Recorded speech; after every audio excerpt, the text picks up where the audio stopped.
Buenas noches, doctora Lourdes González, compañeros presentes. Somos estudiantes de la carrera de Derecho en línea, tercer nivel, paralelo C1, Grupo E. Esta noche la temática a exponer es sobre la personalidad, tipos y características, así también como el análisis de casos de personalidad criminal. Nuestra investigación está basada en una interrogante clave, que es perversión o locura criminal. Los aportes de la psicología en el campo de la criminología han logrado grandes avances tanto científicos, investigativos, técnicos hasta experimentales, ya que con ello se ha proporcionado varios métodos y herramientas para el estudio de la conducta criminal. Este último tiene estrecha relación con los rasgos de personalidad y trastornos, problemática que ha sido tema de investigación durante varios años hasta la actualidad. Según varios estudios realizados por Hans Eysen, define la personalidad como la organización estable y perdurable del carácter, del temperamento, así como del intelecto y el físico de un individuo, que le permite desenvolverse en su ambiente. Además, plantea tres dimensiones que componen a la personalidad: la introversión con la extroversión, el neuroticismo, que se refiere a los síntomas relacionados con la ansiedad, y el psicoticismo, que alude a la desorganización de la conducta de las personas. La personalidad y sus rasgos, desde los más característicos hasta los patológicos, han sido aspectos relevantes e importantes en el estudio de la psicología, puesto que han permitido dar un carácter prospectivo y así también aplicar consecuencias o penas más justas para los regímenes jurídicos que se esgrimen de estas ciencias. En la presente investigación tiene como objetivo centrarse y ahondar en la importancia del conocimiento de la personalidad, su incidencia en el comportamiento y la interacción que tiene con la sociedad, así como sus características. Además, se presentará el estudio de casos de personalidad criminal, lo que nos permitirá conocer a profundidad y descubrir los aspectos fundamentales de estas investigaciones de criminalidad. A continuación, el aporte de mi compañero. Gracias, compañera. Buenas noches, compañeros. Buenas noches, doctora.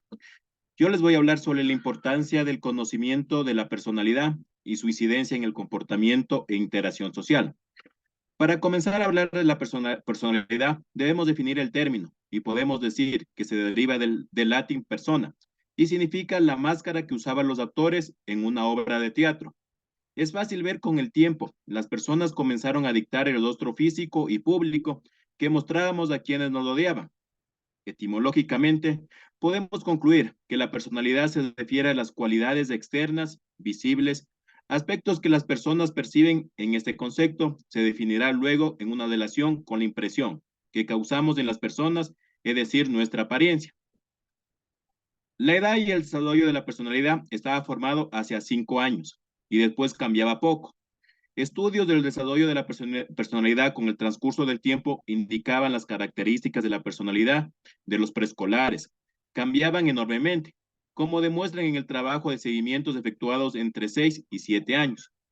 Entre ellos sugieren que hay los años intermedios de la niñez, entre los 7 y 12 años, que podrían ser más importantes para determinar los patrones de personalidad adulta en los primeros años de vida. Ahora voy a hablar sobre los niveles de personalidad. Existen 3 niveles de personalidad, que son la conciencia, el preconsciente y el inconsciente. El consciente es el que define y corresponde a su significado ordinario e incluye todas las sensaciones y experiencias de las que somos conscientes en un momento dado. Por ejemplo, mientras leemos un texto, puede entender cómo se toma el bolígrafo o cómo miramos la página, los pensamientos que se está tratando en entender. El inconsciente. La gran parte es invisible, debajo de la superficie. Es más importante este enfoque con la teoría psicoanalítica. Nos dice que el inconsciente es el principal impulsor de todo comportamiento y es un depósito de fuerza que no podemos ver ni controlar. Ahora vamos a hablar del preconsciente. Este es un tesoro de recuerdos, percepciones, pensamientos de lo que no somos conscientes actualmente, pero lo que podemos ser conscientes fácilmente. Por un ejemplo, si tu mente se desvía de una página y empiezas a pensar en un amigo o en lo que hiciste anoche, Recuperas el material de tu preconsciente y lo traes a tu conciencia. A menudo encontramos en nuestra atención, va y viene las experiencias del momento y de los hechos y los recuerdos almacenados en el preconsciente. Ahora les voy a hablar sobre las dimensiones de la personalidad. Según varios estudios realizados por expertos dentro de la teoría de la personalidad basadas en 3 dimensiones, definidas como combinaciones y rasgos o factores que son la extroversión, el neurotensismo y el psicotesismo. Ahora les voy a hablar sobre la extroversión. Describir a los extrovertidos e introvertidos con precisión. Los primeros son extrovertidos y disfrutan estar con la gente y entienden a ser sociables, impulsivos, audaces, confiados y dominantes. Además, los individuos que puntuaron en alto en la variable de escala de personalidad tenían sentimientos muy agradables que aquellos puntuaron más bajo. El neurotensismo. Según en el cuadro de las dimensiones de la personalidad, el neurótico es una persona llena de ansiedad, depresión, tensión y mal humor. Tiene bajo estima y a menudo se siente culpable. Dentro del neuroticismo es una gran parte innato, es decir, es un producto de una herencia más que de un aprendizaje o de experiencia. Esto manifiesta que estos rasgos biológicos y de comportamiento difieren y son exhibidos por personas en el extremo emocionante y estable de una dimensión. Un estudio que se realizó en el año de 1130 entre sujetos de 16 a 70 años en Estados Unidos encontró en su mayoría satisfacción con el trabajo y las relaciones sociales. Se asoció con niveles más bajos en el neurotensismo y niveles más altos en la extroversión. Ahora les voy a hablar sobre el psicoticismo. Las personas que obtienen una puntuación alta en esta dimensión son agresivas, antisociales, inflexibles, extrovertidas, egocéntricas. También se han demostrado que son crueles, hostiles, insensibles a las necesidades y sentimientos de los demás. También tienen más problemas con el consumo de alcohol, drogas y con aquellos puntajes psiquiátricos más bajos. Paralógicamente, aquellos que puntuaron más alto en la psicopatía también fueron muy creativos. Los resultados a menudo sugieren que hay componentes genéticos e importantes. Sin embargo, también encontramos que estos sujetos tenían padres más autoritarios y controladores. Ahora les voy a hablar sobre la característica de la personalidad criminal. La personalidad criminal o delictiva se estudia a partir de perfiles de personalidad, atendiendo diversos aspectos, identificando rasgos y motivaciones, entre las historias de la vida y muchas cosas más. Para comprender estos patrones de comportamiento y a partir de ellos podemos crear diferentes tipos de existencia. Por eso, con estas características de personalidad criminal, vamos a ver varios casos de personas que a continuación mis compañeros van a hablar. Muchas gracias. Buenas noches, docente. Buenas noches, compañeros. Efectivamente, dentro de los casos que hemos ubicado, tenemos uno que causó mucho temor aquí en nuestro país, del colombiano Daniel Camargo Barbosa, por los años 80, 90, por esas décadas, ¿verdad? Un hombre que aquí en Ecuador, pues, asesinó un aproximado de 150 mujeres, aunque solo 71 se dio como hecho, encontrándose los cadáveres y todo, ¿verdad? Este hombre tuvo según todos los test que se le efectuó, el diagnóstico presuntivo de la personalidad, en verdad, tenía un trastorno de personalidad límite, un trastorno histórico de personalidad, personalidad antisocial, trastorno de ansiedad, misoginia, que es a las mujeres. Eh, la vida de él, pues, indicó que su madre murió cuando él era pequeño, fue criado por su madrastra, quien deseó siempre tener una niña, y como no pudo, lo vestía a él de mujer, o sea, a Daniel, lo vestía de mujer y lo enviaba a la escuela vestido de mujer. Esto, pues, indudablemente, le hacían bullying en la escuela, fue creando esa personalidad en él, ese trastorno, ¿no? en él, que luego, cuando creció, contrajo matrimonio, ¿verdad? La mujer, su esposa le fue infiel, entonces, según los estudios, de allí pudo haber nacido la misoginia, que es el odio a las mujeres. Entonces, empezó su vida psicópata, ¿sí? Se hacía pasar de evangélico, les hablaba a las mujeres de Dios y luego las secuestraba, las violaba, las mataba, ¿sí? Entonces, dentro de los diagnósticos definitivos, luego de los estudios que le hicieron, de todos los test psicológicos, efectivamente dieron de que él pues tenía un brote psicótico, eh, que su trastorno de personalidad paranoide, este criterio era desconfianza y suspicacia intensa frente a las mujeres. Otro, el trastorno de personalidad antisocial. Sí, eso, lo más destacado de este psicópata, pues que lamentablemente le dieron 16 años, que era la pena máxima que teníamos en el Ecuador en ese entonces, pues que no, la misma que no la llegó a cumplir por cuanto fue muerto por otro reo dentro de la cárcel. Otro de los casos que citamos fue el de Richard Choque Flores. Este es un psicópata sexual, desalmado, asesino serial de Bolivia. Sí, él también, pues, declaraciones de criminalísticas y el examen psicológico hecho por el psicólogo Emilio Vizcarra en el año 2022, pues se encontró de que él manifestó que había sido abusado en su niñez, ¿sí? Manifestó también que, según el médico, que un psicópata nace con trastornos, no se hace, que por ese motivo su rehabilitación era imposible, pues manifestaba este psicólogo. Dentro de la psicología legal forense que se le aplicó a este boliviano, ¿verdad? Decía que el comportamiento del individuo presentaba el trastorno de personalidad antisocial y esto pues se demostraba por la ausencia de culpa. No existía remordimiento, no había empatía, existía un alto grado de coeficiente intelectual y de manipulación. Esos son los casos más, dos casos de cómo influye o cómo se los detectan este tipo de crímenes con la psicología aplicada a estos dos antisociales.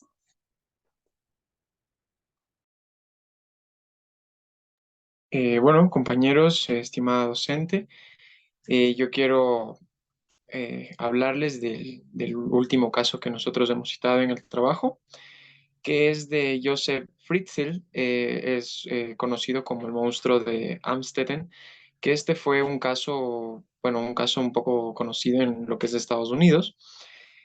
Bueno, este caso, para no alargarnos mucho, comienza en agosto de 1984, cuando su hija, Elizabeth, una joven que entonces tenía 18 años, fue drogada y encarcelada y, fue encarcelada por su propio padre en un calabozo que en cuestión estaba situado en la casa de la familia, ¿no?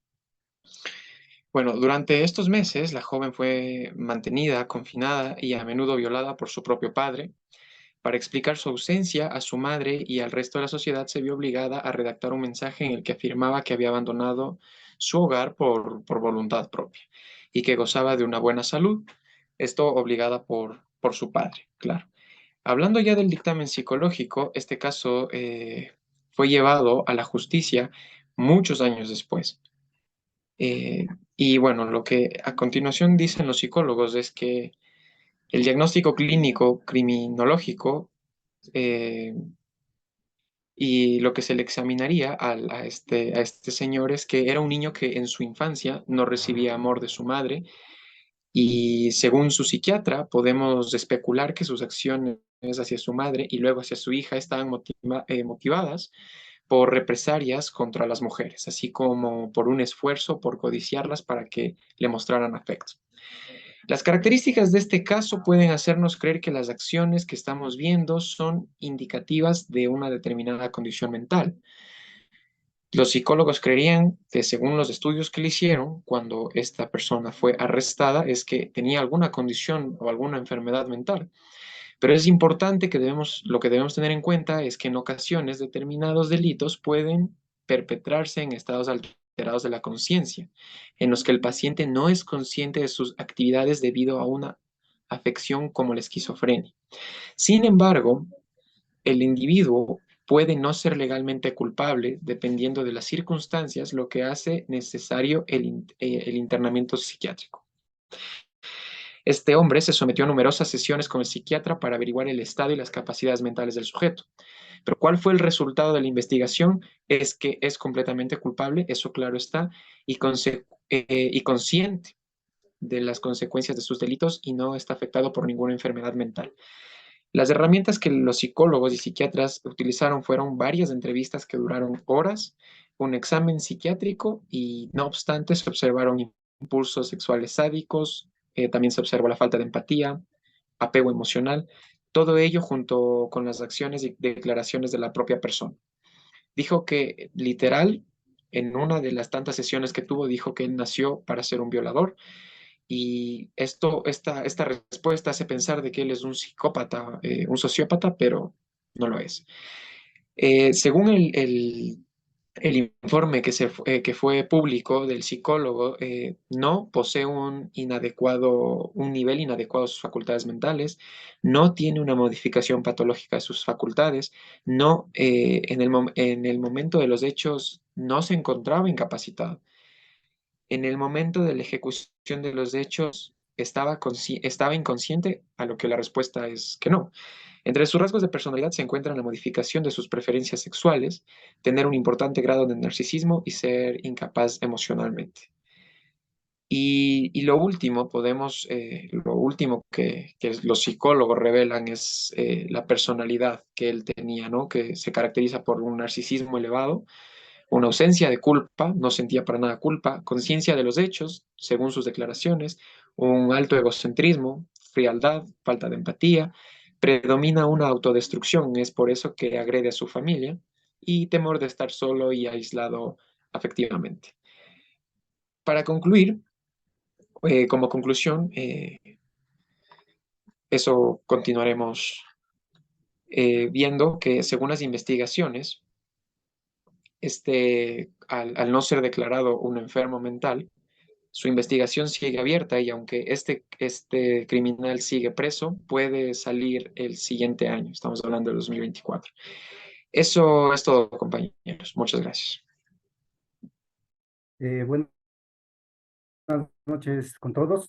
Me llamo Edwin Malabanda. Les voy a hablar acerca de las conclusiones generales de todo el trabajo que hemos realizado. Y decimos que actualmente el hablar de personalidad consiste en definir mediante estudios, análisis y de acuerdo a la derivación antigua que habíamos hablado, esto concuerda incluso con la definición del diccionario que dice que la personalidad es el aspecto visible del carácter, la impresión que causamos a las personas, cada uno en los demás. Para esto decíamos también que los expertos han determinado niveles de personalidad que son el consciente, el preconsciente y el inconsciente. En el consciente decíamos que es cuando una persona se da cuenta de sus actos y las consecuencias que puede suceder.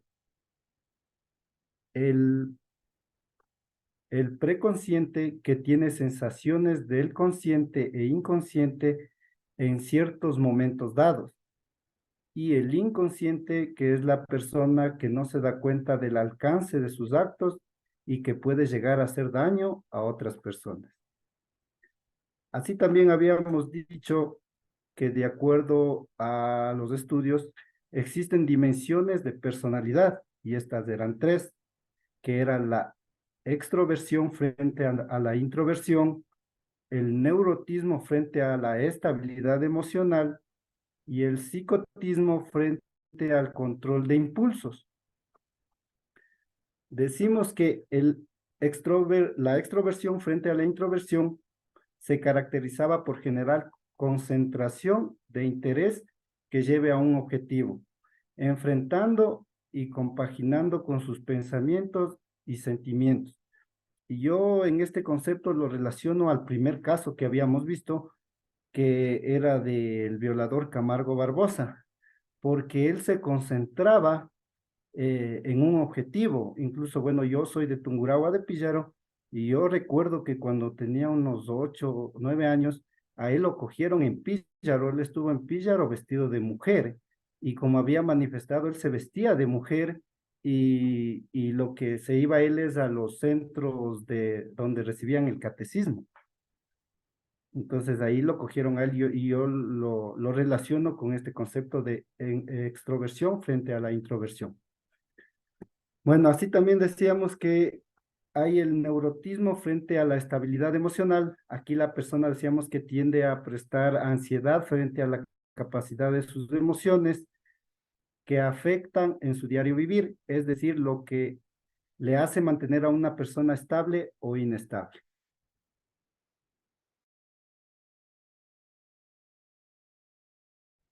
De impulsos, esto conlleva a la agresividad y a la hostilidad de una persona, es decir, que una persona se baja su empatía, no es una persona grata para la sociedad, lo que enfrenta a tener impulsos negativos de pensamientos, comportamientos que desaten en acciones y a veces en situaciones difíciles de controlar. También concluiremos diciendo que las características de la personalidad criminal se empieza estudiando y analizando los perfiles de personalidad, aspectos tales como forma de vida, núcleo familiar, motivaciones, identificación de rasgos, es decir, para el estudio debemos ver toda su hoja de vida. Eh, eh, el estudio debe concluir que es infinito, porque también va evolucionando a medida que evoluciona el mundo. Las personas con esta actitud diferente a la normalidad tienden a cometer actos que sorprenden a la humanidad, y como nosotros podemos darnos cuenta, con es que ni siquiera en las películas se ven, o sea, ahí ya la psicología, o sea, mal de la psicología, incluso creo que una psicóloga ingresó a hablar con ellos y no pudo controlar. Entonces eso va evolucionando. Eh, También decíamos que pues en esta tarea nos hemos dado cuenta de la importancia de que existan y se desarrollen expertos para determinar la personalidad, y que estén expertos que estén involucrados directamente con el derecho, porque sí existen psicólogos, médicos, pero no están ligados directamente al derecho, lo que ocasiona una inestabilidad a veces para que se den los casos y se desarrollen con certeza para que haya justicia. Es decir, los peritos que existen para esto, yo creo que debería ser profesionales que sean psicólogos, médicos, pero que estén involucrados directamente al derecho. Es toda mi intervención. Muchas gracias. Y como recomendaciones tenemos que, de acuerdo a lo antes analizado y expuesto, es importante mencionar que el estudio de la personalidad criminal es un tema bastante amplio, por lo que se recomienda la valoración minuciosa de los casos que se sirvan de estas disciplinas, ya que cada característica o patología que se vayan presentando se determina el tipo de personalidad del individuo, así como su influencia dentro de la sociedad. Otro punto clave que se debe tomar en consideración es la psicología con su relación con la criminalidad, porque ambas inciden en el campo, en el campo jurídico para poder adjudicar la correcta administración de justicia, cooperando con el tecnicismo, la metodología científica, conocidos como informes periciales. Estos proporcionan la valoración necesaria y pertinente dentro de los casos de personalidad criminal, inclusive en cualquier ámbito. También es recomendable mantenernos actualizados, ya que todo ha ido evolucionando y la mejor herramienta en la modernidad es la tecnología. En esta investigación se ha tomado en consideración los casos que no fueran tan antiguos debido a la transformación y desarrollo que ha tenido estas ciencias. Gracias a los diversos instrumentos podemos tener esta información al alcance de nuestras manos. Los análisis presentados, así como el tema principal, es que es la personalidad criminal, se han dado como resultado un sinnúmero de sensaciones e impresiones en cada uno de nosotros, ya que mientras más se investigaba, más nos llamaba la atención por conocer a profundidad cada tema. Por lo tanto, recomendamos con plena seguridad, confianza y satisfacción este tipo de trabajos para todas las personas, en el que se despliegan diversos conocimientos y aprendizajes para toda la vida, tanto profesional como personal. Gracias.